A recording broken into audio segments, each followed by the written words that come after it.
Hello friends, कैसे हो आप सब। तो आज हम पढ़ेंगे यूनिट नंबर 2, जिसका नाम है समाजशास्त्र के संस्थापक पार्ट 1। ठीक है, पार्ट 2 आएगा।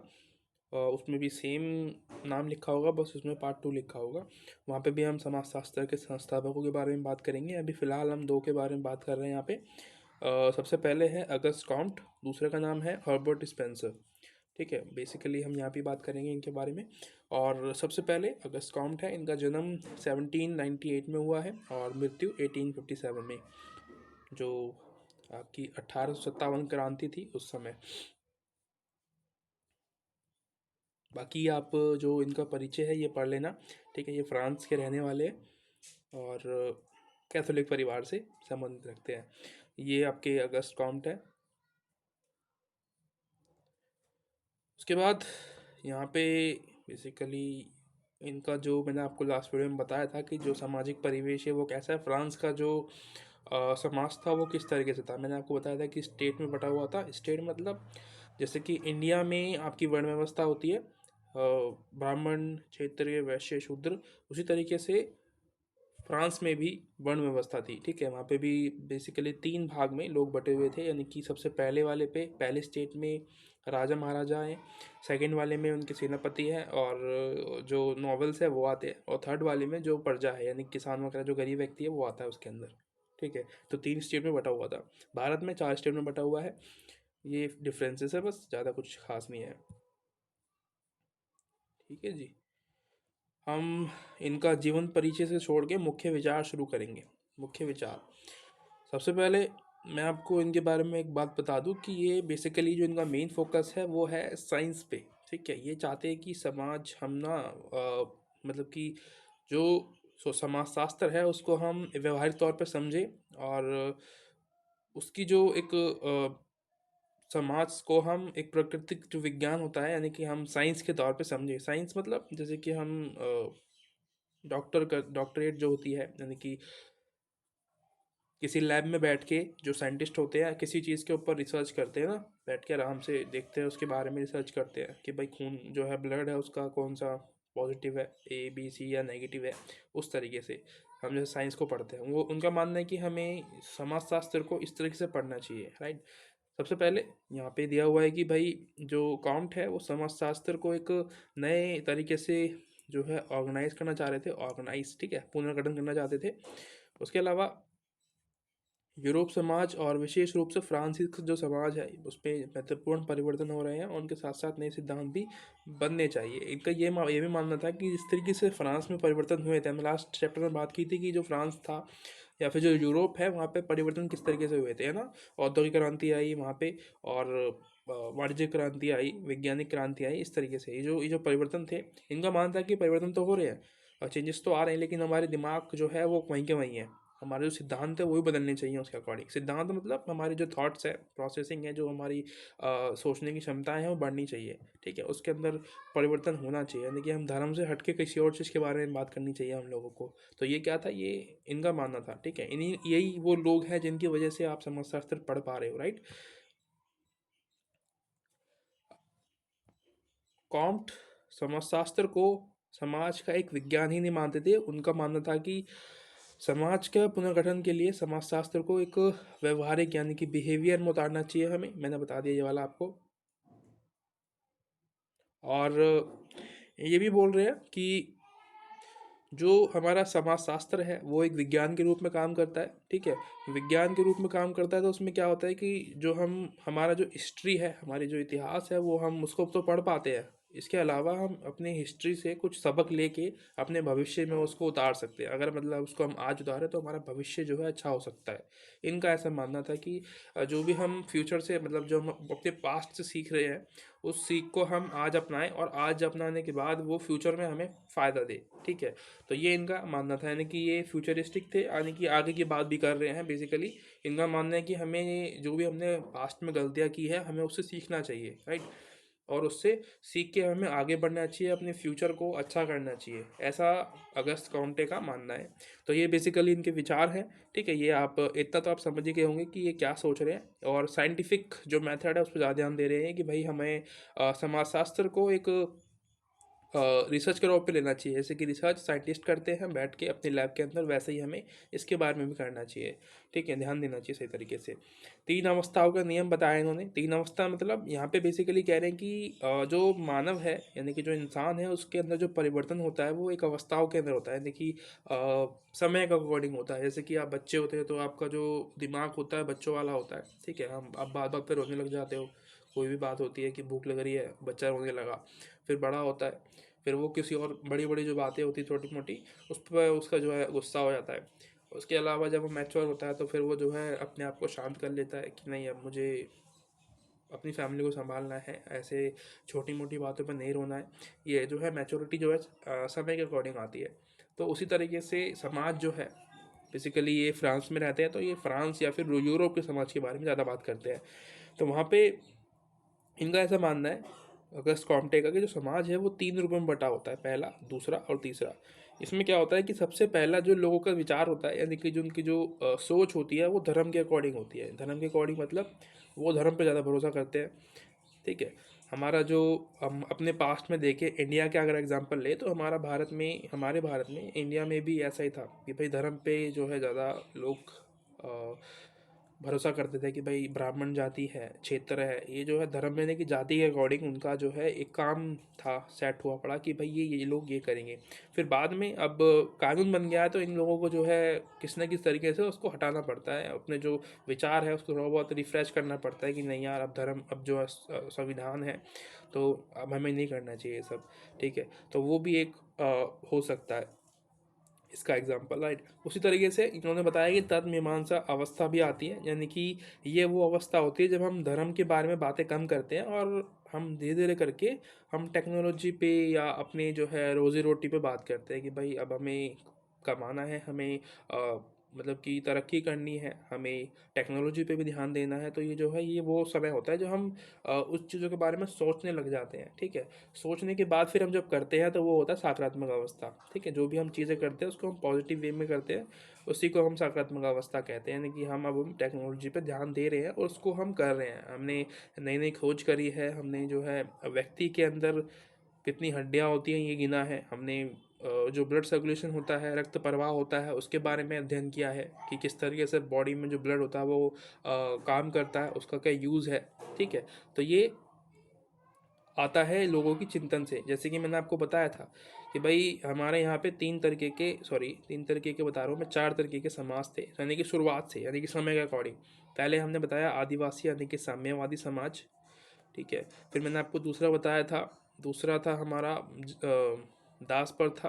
ठीक है, और तीसरा बताया था मैंने आपको सामंतवाद, जहाँ पे शोषण हो रहा है।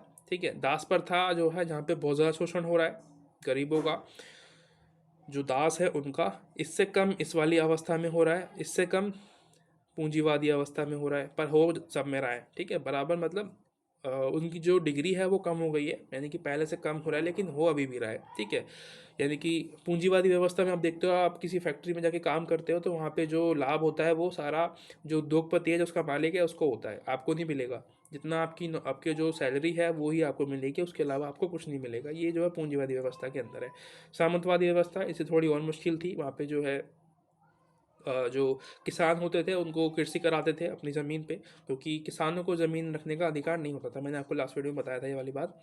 इस तरीके से ये आप जो है इन तीनों अवस्था को समझते हैं कि जो हमारा जो दिमाग है वो 3 तरीके से काम करता है। पहले हम धर्म के बारे में सोच रहे हैं, ठीक है, उसके बाद हम सोच रहे हैं कि यार धर्म तो ठीक है अपनी जगह पर है, लेकिन हम अभी भी टेक्नोलॉजी के बारे में सोचना चाहिए, अपने बच्चों को पढ़ाना है, अच्छा स्कूल में एडमिशन कराना है, वो भी एक ज़रूरी है। ठीक है, एडमिशन हो गया उसका, अब वो बात करेगा पढ़ाई लिखाई के बारे में, अब वो बात करेगा स्टडी के बारे में, अब वो टेक्नोलॉजी के बारे में बात करेगा। ठीक है, करेगा तो फिर क्या होगा, उसको आगे लेके जाएगा, टेक्नोलॉजी की बात करेगा, सिर्फ करेगा थोड़ी ना, उसको करके भी दिखाएगा। तो ये क्या है, एक अलग अलग 3 स्टेज में बांट रखा है अगस्त कॉम्ट ने। ठीक है,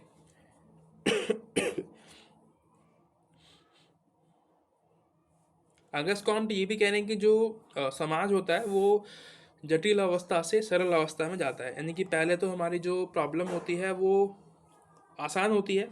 ठीक है, मतलब कि आपने देखा कि आदिवासी जो लोग होते थे वो, उनका क्या था, फल तोड़ के खा रहे हैं, शिकार कर लिया, खा लिया, उनकी लाइफ आसान थी। ठीक है, फिर आई दास प्रथा, वो लाइफ और मुश्किल हो गई। ठीक है, दासों के लिए। नौकर जो है वो तो मुश्किल हो गया उनके लिए कि भाई उनको जो है काम करना है, रोजी रोटी भी नहीं मिल रही, उनको खाना खाने के लिए सही से मिल भी नहीं रहा है, टाइम पे नहीं मिल रहा है, जितनी उनको भूख है उससे कुछ ही मतलब कि बहुत ज़्यादा कम मिल रहा है। ठीक है, तो ये क्या है, मुश्किल हो गया। उसके बाद आया फिर सामंतवाद, और मुश्किल हो गया। राइट, जो प्रॉब्लम है संघर्ष, देखो जो जनसंख्या भी बढ़ रही है, आदिवासी लोगों के टाइम में जनसंख्या बहुत कम होगी, दास प्रथा में और बढ़ गई, सामंतवाद में उससे और बढ़ गई, पूंजीवाद में तो आप देख ही रहे हो, भारत में 140 करोड़ आबादी है, उससे ज़्यादा हो गई। आप तो अपडेटेड आप देख सकते हो इंटरनेट पे। तो ये प्रोसेस जो है चल रहा है। तो ये क्या, ये इनका ये भी यही मानना है काउंट का कि भाई जो टाइम के अकॉर्डिंग जो समाज है वो सरल से जटिल अवस्था की ओर जाता है, यानी कि मुश्किल से आसान से मुश्किल की तरफ जाता है। ये भी एक प्रोसेस होता है, क्योंकि जनसंख्या में वृद्धि होती है तो फिर प्रॉब्लम भी आती है ज़्यादा।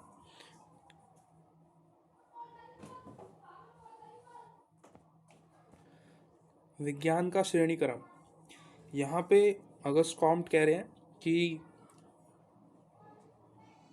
केवल समाज में ही सरल और जटिल नहीं होता, कि भाई जब हम देखते समाज के बारे में कि कुछ चीज़ें सरल है उसके बाद वो जटिल होती जा रही है, ऐसा सब्जेक्ट के अंदर भी होता है।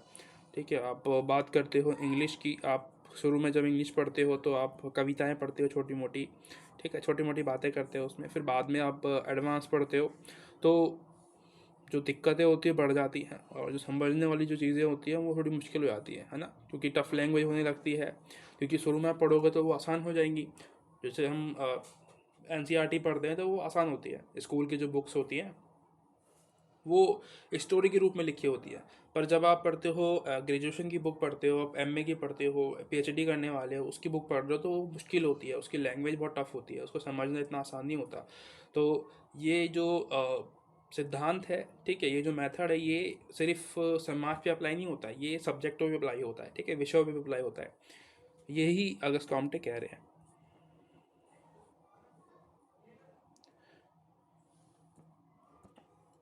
यहाँ पे जो कॉम्ट है उन्होंने समाजशास्त्र को दो भागों में विभाजित किया है। पहला है स्थैतिक, यानी कि स्थैटिक में बताऊंगा अभी आपको। दूसरा है डायनामिक, यानी कि गतिशील।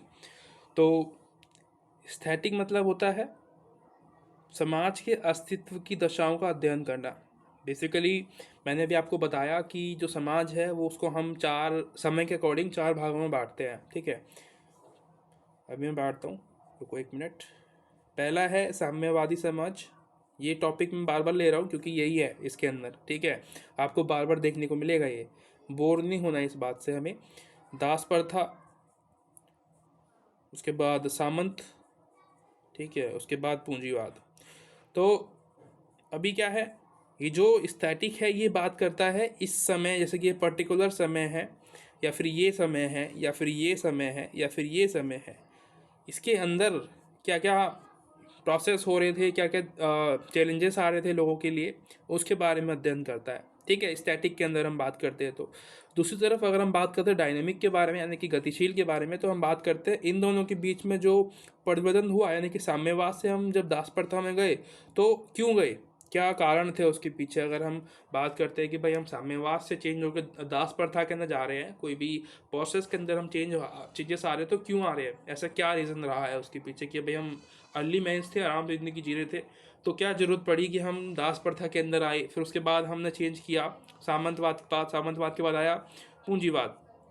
तो उसके बीच में जो कारण थे उसको जानना, ये आता है डायनेमिक के अंदर। तो ये क्या है, जो कॉम्ट है ये चीज़ों को एक जो है एक कहते हैं ना, एक ऑर्गेनाइज वे में लगाने की कोशिश करते हैं हमेशा, कि भाई हम जो है जैसे कि पजल्स को बनाते हैं ना, कि भाई सही से बनना चाहिए ताकि क्योंकि वो ख़राब ना हो जाए, है ना, गड़बड़ ना हो जाए। तो उसी तरीके से जो काउंट है ये भी इसी बात को कह रहे हैं कि भाई हमने जो समाज है उसको दो तरीके से बांट दिया है। एक तो हो गया स्टैटिक, एक होता है गतिशील, यानी कि जो अवस्था से दूसरी अवस्था में जाने की हम बात करते हैं। ठीक है, एक अवस्था से दूसरी अवस्था में जाने की जब हम बात करते हैं, जब हम बात करते हैं डायनेमिक की, यानी कि गतिशील की। ठीक है, ये हो गया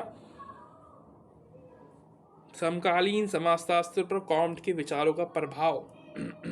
यहाँ पे आप पढ़ सकते हो इसको, मैंने बेसिकली आपको जो मेन आइडिया है वो बता दिया है।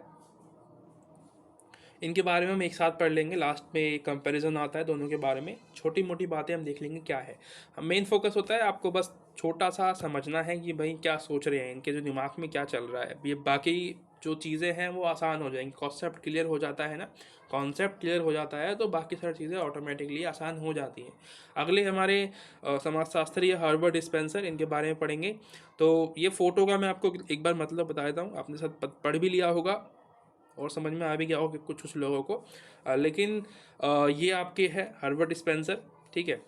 हर्बर्ट स्पेंसर है, ये इनके भाई हैं। जितने भी आपको दिखाई दे रहे हैं ना, ये इस पर क्रॉस लगा हुआ है, ये इनके भाई हैं। क्रॉस क्यों लगा हुआ है? क्योंकि इनकी मृत्यु हो गई है, ठीक है। यानी कि ये 9 भाई थे अपने मम्मी पापा से, और अकेले जो स्पेंसर हैं ये बचे हैं, ठीक है। यानी कि ये बड़े थे सबसे ज़्यादा स्पेंसर और बाकी सारे जो भाई हैं वो एक कहते हैं ना, जवानी से पहले ही उनकी मृत्यु हो गई सबकी, राइट। एक प्रॉपर जो एक एज होती है उसको हासिल करने से पहले ही ये अपने जो है चल लिए, टहल लिए कहते हैं ना इंग्लिश हिंदी में, अपनी देसी भाषा में कि टहल लिए।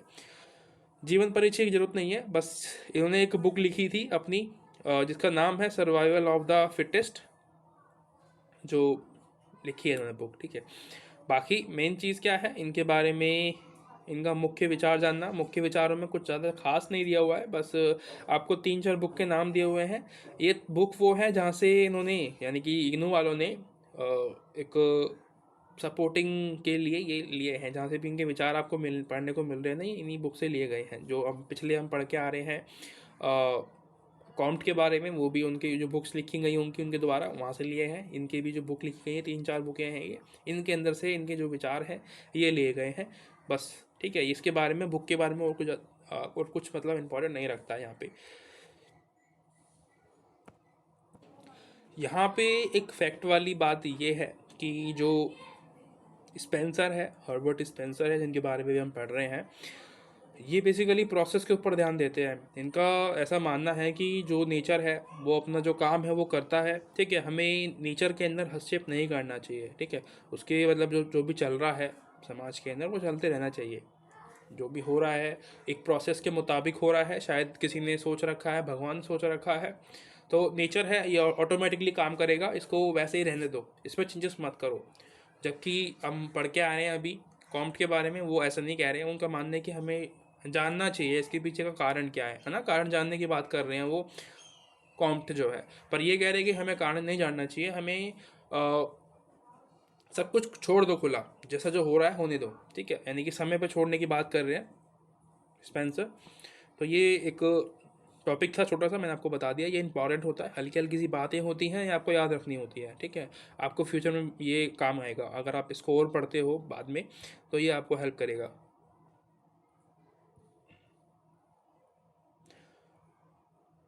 उसके अलावा यहाँ पे, हाँ, जो स्पेंसर है एक बात और बोलते हैं कि मानव जो है वो प्रकृति से बना हुआ है, क्योंकि मरने के बाद हम प्रकृति के अंदर ही मिल जाते हैं। यानी कि जब हम मरते हैं तो या तो हम दफना दिए जाते हैं या फिर हमें जलाते हैं, यानी कि हिंदू धर्म में जलाते हैं, और मुस्लिम जो और जो कंट्रीज़ हैं वहाँ पे दफन करने का जो रिवाज है वो रहता है। तो बात एक ही है, हम किसी भी तरीके से हम ना, ये क्या होते हैं कि हम जो हमारी जो बॉडी होती है वो डिपोज हो जाती है, डिम्पोज जो भी बोलते हैं उसको इंग्लिश में, ठीक है। यानी कि हम मिल जाते हैं मिट्टी के अंदर बेसिकली। और हिंदुओं में जलाते हैं तो हड्डियाँ भी नहीं बचती, छोटी मोटी जो अस्थियाँ होती हैं यानी कि राख होती है वो बचती है, वो भी हम पानी में डुबो देते हैं, ठीक है। कुछ थोड़ी मतलब कि हल्की फुल्की जो बचती हैं उसको जाके इसके बारे में बता रहे हैं। उसके अलावा एक और प्रोसेस की बात करते हैं, कह रहे हैं कि जो चीज़ें होती हैं वो सरलता से जटिलता की ओर जाती हैं, जो मैंने आपको पहले बता दिया है शुरुआत से ही। ये भी वैसे ही कह रहे हैं जैसे कि कॉम्ट कह रहे हैं, स्पेंसर भी सेम ही बात कर रहे हैं छोटी मोटी। यानी कि प्रोसेस के बारे में अलग अलग है, ये फैक्ट के बारे में बात करते हैं, प्रोसेस के बारे में बात करते हैं कि हमें उस पर नहीं जाना चाहिए। बल्कि जो कॉम्ट है वो कह रहे हैं कि नहीं, हमें जानना चाहिए कि क्या कारण होता है। भाई हमने दास प्रथा से हम सामंतवाद की ओर आ रहे हैं, सामंतवाद से हम पूंजीवाद पे जा रहे हैं, फिर बाद में हम कहीं और जाएंगे, तो हम क्यों जा रहे हैं, क्या कारण है इसके पीछे, हम इतना भाग रहे हैं क्यों है। कॉम्ट जानने की कोशिश करते हैं, लेकिन ये कह रहे हैं कि नहीं, जो हो रहा है वो होने दो, ठीक है। ये डिफरेंस दोनों के बीच में आपको याद रखना है। उसके अलावा जैविक रूपांतरण के बारे में बात करते हैं, कह रहे हैं कि स्पेंसर ने ये महसूस किया है कि जैविक जीव, यानी कि जैविक जीव और समाज में कुछ अंतर होता है। यहाँ पे आपको 2 लोग देखने को मिलेंगे, जैविक जीव और यहाँ पे एक मिनट। तो स्पेंसर यहाँ पे कह रहे हैं कि जो समाज है उसका जीवन से या जीव से एक अलग अस्तित्व है। बेसिकली यहाँ पे एक फैक्ट लिखा हुआ है, फैक्ट कह लो या फिर जो विचार है स्पेंसर के वो लिखे हुए हैं, वो ये मान के चल रहे हैं कि मैं आपको पढ़ाता हूँ यहाँ पे बेसिकली, ठीक है। थोड़ी सी बातें हैं यहाँ पे देखने वाली थोड़ी इंपॉर्टेंट है। इस स्थापना का अनुसरण करते हुए स्पेंसर ने इस विचार को मानने से इनकार कर दिया कि समाज बहुत से व्यक्तियों की सामूहिकता के अतिरिक्त कुछ नहीं है। बेसिकली ये जो एक कोट दे रहे हैं इससे ये कहना चाह रहे हैं कि जो जो एग्जाम्पल के तौर पर समझते हैं इसको, जैसे कि हमारी फैमिली होती है, ठीक है, फैमिली कह लो या फिर घर कह लो। घर घर सिर्फ ईंटों से कंक्रीट से नहीं बना होता। घर के अंदर जो लोग रहते हैं, मम्मी पापा, उनके बच्चे रहते हैं, ठीक है, उनसे बना होता है, उनके प्यार से बना होता है, ना कि सिर्फ कुछ ईंट रखने देने से घर बन जाएगा। वो घर नहीं होता, ठीक है। घर मतलब जहाँ पे परिवार रहता है, ठीक है, जहाँ पे एक दूसरे के प्रति प्रेम होता है, वहाँ पे उस जगह को हम घर कहते हैं, राइट। उसी तरीके से समाज है। समाज सिर्फ कुछ व्यक्तियों से मिलकर नहीं बना होता, व्यक्तियों का समूह नहीं है, उससे भी कहीं बढ़कर है, ठीक है। क्योंकि वहाँ पे समाज में हम एक तरीके के विचारों की बात करते हैं, ठीक है। समाज में हम समाज के लोगों के अंदर जो विचार हैं उसके बारे में बात करते हैं, ना कि सिर्फ समाज के बारे में। थोड़ा सा मुश्किल कॉन्सेप्ट समझ में आ रहा होगा आपको, पर अभी इतना समझ लो, मैंने आपको एग्जांपल दिया है, यहाँ पे लिखा भी हुआ है फैमिली वाला एग्जांपल। अगर नहीं समझ में आया हो तो पढ़ सकते हो वो भी दोबारा से, अब समझ में आ जाएगा आपको। ठीक है। और हाँ, यहाँ पे एक टॉपिक छोटा सा दिया हुआ है कि दो तरीके के समाज दे रखे हैं यहाँ पे आपको। एक होता है युद्ध प्रिय समाज, यानी कि जो राजा महाराजाओं के समय में एक समाज होता था, वहाँ पे सेना जो होती थी वो इम्पोर्टेंस पे करती थी कि भाई सेना है वहाँ पे, और हर एक काम में सेना जो है आएगी और उसको साथ, जो राजा है उसको साथ देगी बेसिकली। जिसको पकड़ना है राजा बोलेगा कि पकड़ के लेके आओ, फांसी लगाओ इसको, वो लगाएंगी। ये जो है युद्ध प्रिय समाज होता था, और यहाँ पे युद्ध ज़्यादा होते थे, ठीक है। दूसरी बात आती है औद्योगिक समाज। यहाँ पे युद्ध नहीं होते हैं, युद्ध को साइड रख के हम लोग जो है एक कमी इनकम की बात करते हैं, हम प्रोडक्ट बनाने की बात करते हैं, ठीक है। इस समाज में हम बात करते हैं आर्थिक क्षेत्र की, आर्थिक विकास की, और इसमें व्यक्तियों के अपने अधिकार होते हैं, ठीक है। जैसे कि अभी आपको संविधान में अधिकार दिए हुए हैं, आप जा सकते हो कहीं पर भी, आप कहीं पर भी बैठ सकते हो, है ना। ये आपके अधिकार हैं, फंडामेंटल राइट जो होते हैं।